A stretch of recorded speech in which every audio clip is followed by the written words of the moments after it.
आपण मानंकु DS world को स्वागत। आज बरगढ़ रे प्रधानमंत्री मोदी विजय संकल्प समावेश रे जोगदे ओडिशार मुख्यमंत्री नवीन पट्टनायक एवं ओडिशार सुपर सीएम अणओडिया शासक वीके पांडियन को जबरदस्त झाड़ीचंती। नवीन सरकार रो 25 वर्षर शासन काल रे ओडिशा बर्बाद हेछि बोली प्रधानमंत्री कहिचंती। ताहा सहित मध्य प्रधानमंत्री कांग्रेस को दृढ़ समालोचना करिसंती। आज का डेट रे जदि देखिबे प्रधानमंत्री मोदी वीके पांडियन ना न नहीं ए भली केबे कटु समालोचना करि नथिले। आज से वीके पांडियन को दृढ़ समालोचना करिसंती। ओडिशार शासन व्यवस्था आज भुसुडी पड़िछि। ओडिशार लोक किपरि अवहेलित होउचंती ताहाको मध्य आज जनसाधारण को सामने रखिचंती। ओडिशा रे किपरि बीजेडी शासन समय रे भ्रष्टाचार वृद्धि पाइछि ताहाको मध्य गोटी गोटी करी लोकमानक सामने रखिचंती। वीडियोटी को लास्ट जाए निश्चय देखिबे। चैनल यदि नुआ थिबे चैनल को सब्सक्राइब मध्य करिनेबे एवं वीडियोटी यदि आपण मानकु भलो लागे लाइक टिए करिबा सहित सांग साथी मानकु मध्य शेयर करिनेबे। तो प्रधानमंत्री मोदी तांको वक्तव्य रे कोन कहिथिले देखंतु।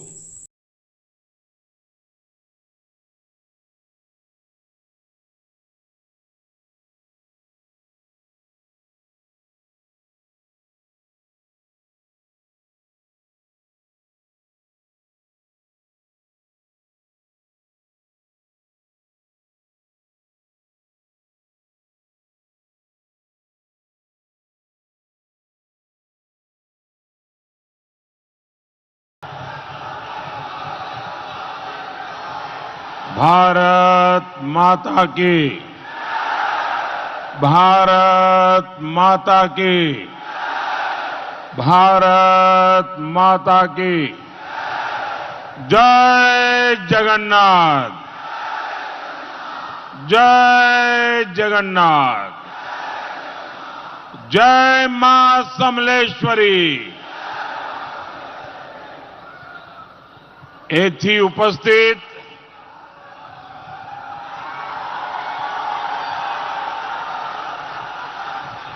समस्त मान्यगण व्यक्ति नको मोरा नमस्कार जोहार। भाइयों और बहनों, 25 साल में एक पूरी पीढ़ी जवान हो जाती है। वो अपना नया जीवन शुरू कर देती है। लेकिन बीजेडी की सरकार इन 25 सालों में ओडिशा को गरीबी से बाहर नहीं निकाल पाई। आज पूरे ओडिशा में बीजेडी के नेताओं के खिलाफ बहुत गुस्सा है। लोग एक ही बात कहते हैं, केते दिन साहिब ओडिशा, केते दिन साहिब ओडिशा, केते दिन साहिब ओडिशा। साथियों, आज मैं यहां आपसे डबल आशीर्वाद मांगने आया हूं। डबल आशीर्वाद चाहिए, मिलेगा ना? जरा पूरी ताकत से बताओ तो पता चले। मिलेगा? डबल आशीर्वाद मिलेगा? बरगढ़ से श्री प्रदीप पुरोहित जी और संबलपुर से धर्मेंद्र प्रधान जी को भारी बहुमत से जिताकर लोकसभा भेजना है।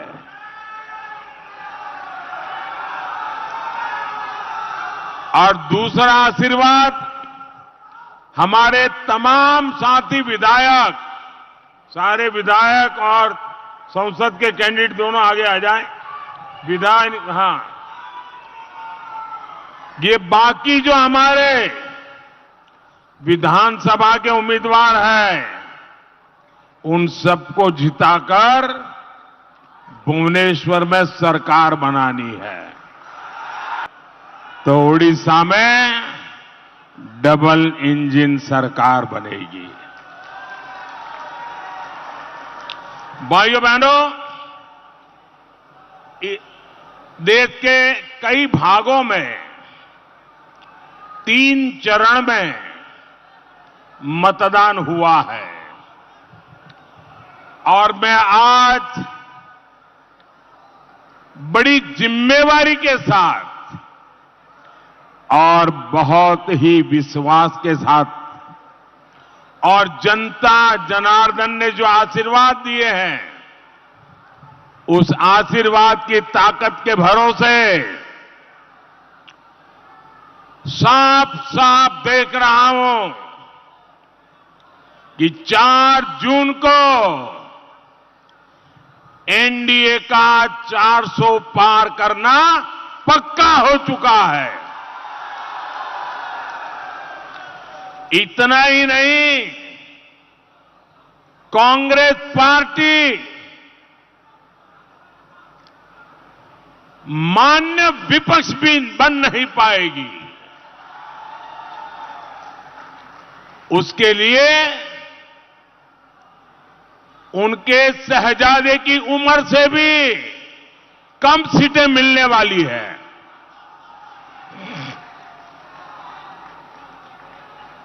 साथियों, आप सभी जानते हैं कि बीजेडी सरकार यहां कैसे विकास कार्यों में नाकाम हो चुकी है। आप मुझे बताइए, ये बीजेडी सरकार कौन चला रहा है भाई? ये बीजेडी सरकार कौन चला रहा है? कौन चला रहा है? आपको मालूम है ना, पूरी सरकार आउटसोर्स कर दी है।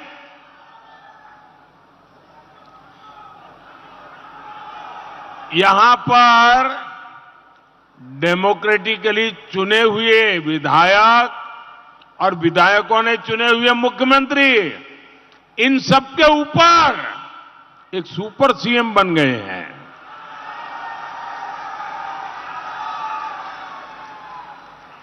क्या आप चाहते हैं कि जिसको उड़ीसा की समझ नहीं है, ऐसे हाथों में उड़ीसा जाना चाहिए?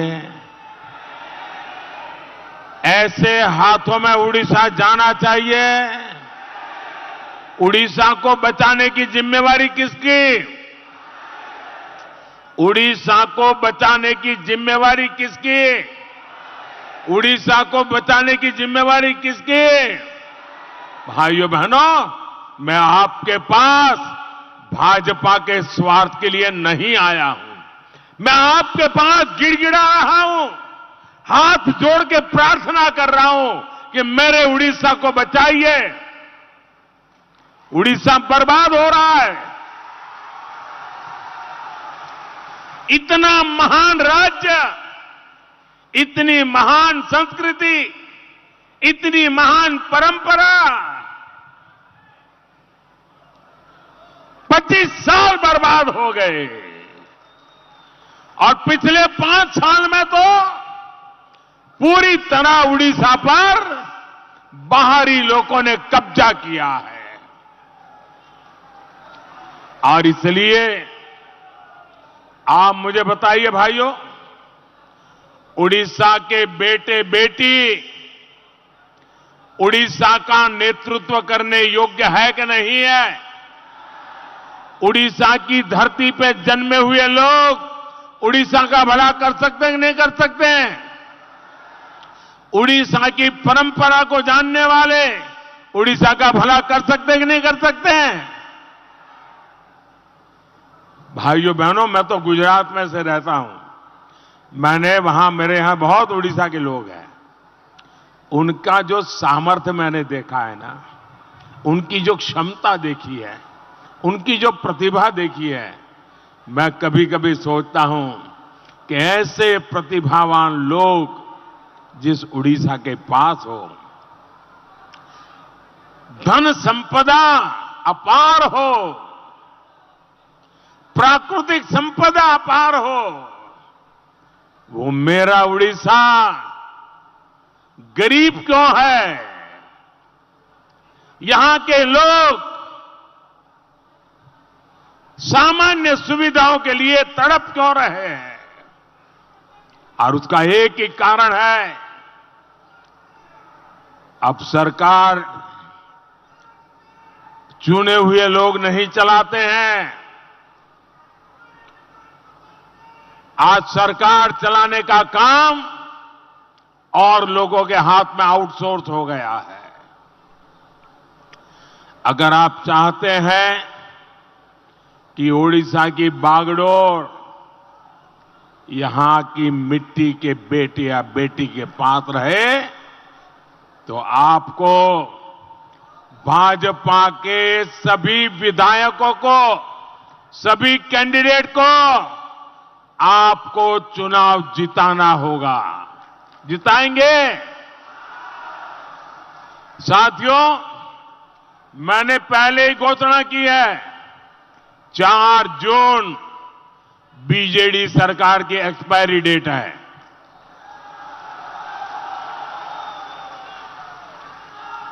और 10 जून को मैं आपको भुवनेश्वर आने का निमंत्रण देने आया हूं।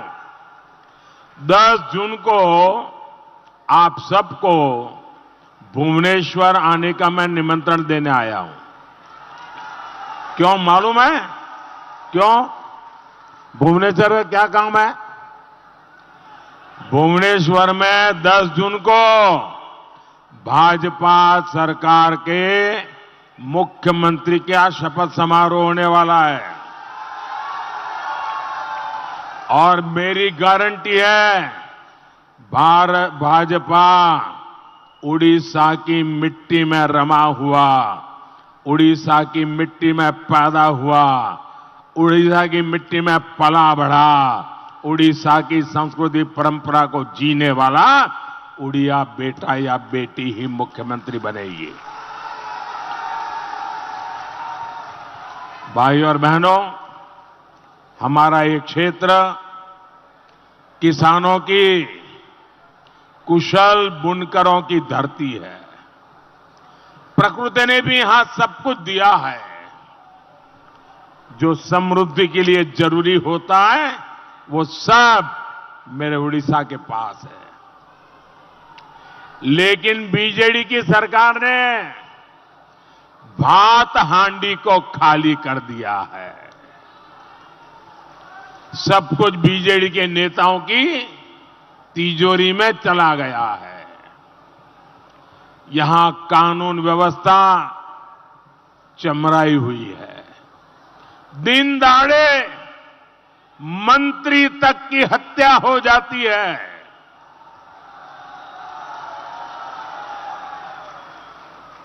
नशे के तस्करों ने, ड्रग माफियाओं ने हमारे नौजवानों को बर्बाद कर दिया है। आप मुझे बताइए, उड़ीसा को बर्बाद करने वाली ऐसी बीजेडी सरकार को एक पल भी उड़ीसा में राज करने का हक है क्या? हक है क्या? उनको हटाना चाहिए कि नहीं हटाना चाहिए? कौन हटाएगा? कौन हटाएगा? कौन हटाएगा? ये आपका संकल्प है। ये आपका संकल्प है। अगर उड़ीसा के लोग संकल्प करेंगे, 1 मिनट ये सरकार नहीं रह सकती है। और इसलिए मैं कहता हूं, मैं उड़ीसा में जहां जहां गया हूं, लोगों के संकल्प को मैंने देखा है, तब जाके मैं कहता हूं कि बीजेडी सरकार की एक्सपायरी डेट आ चुकी है। साथियों, आज सुबह ही मैंने श्री जगन्नाथ मंदिर के प्रबंधन से जुड़ा एक संवेदनशील मसला, एक संवेदनशील विषय देश के सामने और उड़ीसा के नागरिकों के सामने रखा है। जगन्नाथ जी मंदिर के श्री रत्न भंडार की चाबियां पिछले 6 साल से गायब है। श्री रत्न भंडार में अकूत धन दौलत है, लेकिन उसकी सही स्थिति सामने नहीं आ रही है। उड़ीसा सरकार श्री रत्न भंडार की जांच रिपोर्ट को सामने नहीं आने दे रही है। आखिर उड़ीसा सरकार किसका हित साध रही है? साथियों, यहां बरगढ़ में किसानों के खाते में पीएम किसान सम्मान निधि के भी 400 करोड़ रुपए पहुंचे हैं। भाइयों और बहनों, लेकिन दुर्भाग्य है कि बीजेडी सरकार आपको धोखा देने का कोई मौका नहीं छोड़ रही है। यहां 2200 रुपये के आसपास धान का समर्थन मूल्य है, लेकिन किसान को 1600 या 1700 रुपये ही मिलते हैं। बाकी का पैसा कहां जाता है भाई? कोई न कोई तो मारता है ना, कोई कोई तो पैसे चोरी कर लेता है ना। बीजेडी के बिचौलियों की जेब में ये पैसा चला जाता है। ये भ्रष्टाचार, जरा मुझे बताइए, ये भ्रष्टाचार रुकना चाहिए कि नहीं रुकना चाहिए? ये भ्रष्टाचार रुकना चाहिए कि नहीं रुकना चाहिए? ओडिशा भाजपा ने घोषणा की है कि धान का समर्थन मूल्य 3100 रुपया किया जाएगा। इतना ही नहीं, धान खरीदने के 48 घंटे में उसके खाते में पैसा भी पहुंच जाएगा। अब ये सुनकर आप लोग खुश तो हो गए। मेरा एक काम करोगे? ऐसा नहीं, बोलो करोगे? ये माताएं बहनें मेरा एक काम करेगी? जरा हाथ ऊपर कर बताइए, सब करेंगे? आपके इस इलाके में, दोनों लोकसभा सीट के इलाके में और सभी एमएलए के इलाके में जितने भी किसान हैं, उन सबको जाकर के बताओगे कि मोदी जी ने कहा है कि 3100 रुपया मिलेगा? बताओगे? यहां आनंद करने से काम नहीं चलेगा भाई। मुझे किसान के घर में आनंद चाहिए। और यही गारंटी छत्तीसगढ़ में भाजपा ने दी थी। वहां छत्तीसगढ़ के धान किसानों की खरीद इसी एमएसपी पर हुई और पैसा उनके खाते में जमा भी हो गया। साथियों, क्या आपने कभी कल्पना भी की थी कि आदिवासी समाज की एक बेटी देश की राष्ट्रपति होगी?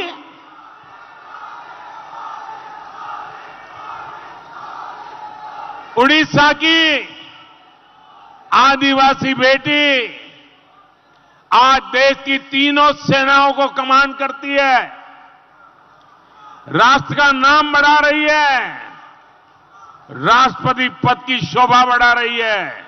ये काम किसने किया? ये काम किसने किया? द्रौपदी जी को राष्ट्रपति बनाने का काम किसने किया? किसने किया? किसने किया? अरे मोदी ने नहीं किया, ये आपके एक वोट ने किया है। आपने वोट दिया, मोदी को सेवा करने का मौका मिला और तब जाकर के द्रौपदी मुर्मू जी देश की राष्ट्रपति बनी। ये आपके वोट की ताकत है। जब द्रौपदी मुर्मू जी उड़ीसा की है, इसी मिट्टी से निकली है, जब वो राष्ट्रपति बनी, आपको गर्व हुआ कि नहीं हुआ? उड़ीसा का मान सम्मान बढ़ा कि नहीं बढ़ा? माताओं बहनों का मान सम्मान बढ़ा कि नहीं बढ़ा? लेकिन कांग्रेस और उसके सहयोगी आज तक इस बात को स्वीकार नहीं कर पा रहे हैं। वो लगातार आदिवासी बेटी का अपमान कर रहे हैं। आपको पता होगा, अभी 4-6 दिन पहले हमारी राष्ट्रपति द्रौपदी मुर्मू जी अयोध्या में प्रभु रामलला के दर्शन करने गई थी। उन्होंने प्रभु रामलला के गर्भगृह में जाकर के पूजा अर्चना की और उन्होंने देश के कल्याण के लिए रामलला से आशीर्वाद मांगे। लेकिन उनका अपमान करना, प्रभु राम का अपमान करना, राम मंदिर का अपमान करना, ये जिन्होंने ठान के रखी है, ये कांग्रेस के नेता क्या कह रहे हैं? ये कांग्रेस के नेता कह रहे हैं, प्रेस कॉन्फ्रेंस करके कहा, द्रौपदी मुर्मू जी का रामलला के दर्शन करने के लिए जाना, मंदिर में पूजा अर्चना करना, एक आदिवासी बेटी और देश की राष्ट्रपति रामलला के दर्शन करके आई, उसके दूसरे दिन कांग्रेस पार्टी के एक बड़े नेता ने घोषणा की कि हम अब राम मंदिर को गंगा जल से धोकर के राम मंदिर का शुद्धिकरण करेंगे। मुझे बताइए, ये देश का अपमान है कि नहीं है? ये देश का अपमान है कि नहीं है? ये आदिवासी समाज का अपमान है कि नहीं है? ये माताओं बहनों का अपमान है कि नहीं है? मेरे देश की आदिवासी की बेटी, मेरे देश की राष्ट्रपति रामलला के दर्शन करने जाए, मंदिर में पूजा अर्चना करे और दूसरे दिन कांग्रेस घोषणा करे कि अब हम राम मंदिर का शुद्धिकरण करेंगे। भाइयों बहनों, ऐसे लोगों को भारत की राजनीति में रहने का हक है क्या? मैं ओडिशा के लोगों से पूछूंगा, क्या ऐसी कांग्रेस और उसके साथियों को सजा मिलनी चाहिए कि नहीं मिलनी चाहिए? मैं चाहता हूं राष्ट्रपति द्रौपदी मुर्मू जी का अपमान करने वाली कांग्रेस को, चाहे असेंबली की सीट हो या चाहे लोकसभा की, इतना बड़ा उन्होंने पाप किया है, सभी सीटों पर उनकी जमानत जब्त होनी चाहिए। इसके बिना ये सुधरेंगे नहीं। और साथियों, आपको कांग्रेस से लगातार सावधान रहना है। कांग्रेस संविधान बदलना चाहती है, एससी, एसटी, ओबीसी का आरक्षण छीनना चाहती है और छीन करके अपनी वोट बैंक को देना चाहती है। लेकिन आज जब संविधान के सर्वोच्च पद पर एक आदिवासी बेटी बैठी है और पिछड़े परिवार में पैदा हुआ ये प्रधान सेवक आपका बेटा बैठा है, किसी की ताकत नहीं है संविधान की पीठ में छुरा भोंक सके। किसी की ताकत नहीं है संविधान को हाथ लगा सके। SC ST OBC का हक मोदी किसी को भी उसे छीनने नहीं देगा, ये मोदी की गारंटी है। और कांग्रेस और उसके सारे चट्टे बट्टे, ये कांग्रेस उसके सारे चट्टे बट्टे, उनके शहजादे, जरा कान खोल करके सुन लो। वंचित मानव का जहां अधिकार मोदी है उसी तार चौकीदार।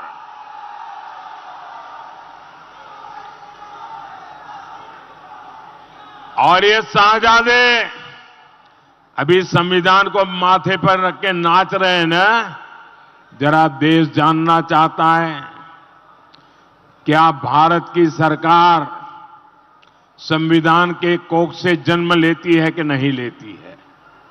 जब भारत की सरकार संविधान की कोख से जन्म लेती है तो भारत सरकार की कैबिनेट इस संविधान के कोख से पैदा होती है कि नहीं होती है। भारत सरकार की कैबिनेट को संविधान के द्वारा अधिकार मिले हैं कि नहीं मिले हैं। भारत सरकार की कैबिनेट, डॉक्टर मनमोहन सिंह जी की कैबिनेट जो संविधान ने बनाई है, उस कैबिनेट ने एक फैसला लिया और ये शाहजादे ने पत्रकार परिषद बुला करके उस कैबिनेट के फैसले के टुकड़े टुकड़े कर दिए थे। ये टुकड़े कागज के नहीं थे, ये टुकड़े संविधान के थे। ये टुकड़े भारत के संविधान की भावना के थे। ये देश संविधान के टुकड़े टुकड़े करने वाले ये शाहजादे को कभी माफ नहीं कर सकती है।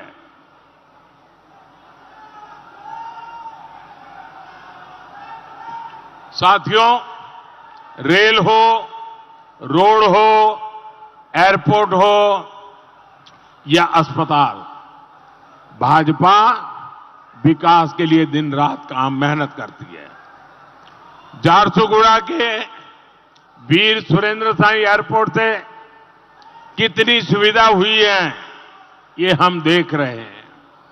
रोड और रेल के ऐसे तमाम प्रोजेक्ट 4 जून के बाद तेजी से पूरे होंगे। साथियों, आपको भारी संख्या में मतदान करना है। हर बूथ पर कमल के निशान पर बटन दबाना है। और जब आप इन सबको कमल से वोट देंगे, जब कमल निशान पर बटन दबाएंगे ना, तो आपका वोट सीधा सीधा मोदी के खाते में जाएगा। मोदी को मजबूती मिलेगी। तो आप ज्यादा से ज्यादा मतदान कराएंगे, सारे पोलिंग बूथ जीतेंगे। अच्छा, मेरा एक काम करेंगे, जरा हाथ ऊपर करके बताइए तो बताओ, मेरा काम करेंगे? सब लोग मेरा काम करेंगे? हर कोई करेगा? अच्छा, यहां से फिर ज्यादा से ज्यादा परिवारों को मिलने के लिए जाइए और सबको जाकर के कहना, मोदी जी आए थे, मोदी जी ने आपको जय जगन्नाथ कहा है, मोदी जी ने आपको नमस्कार कहा है, मोदी जी ने आपको जोहार कहा है।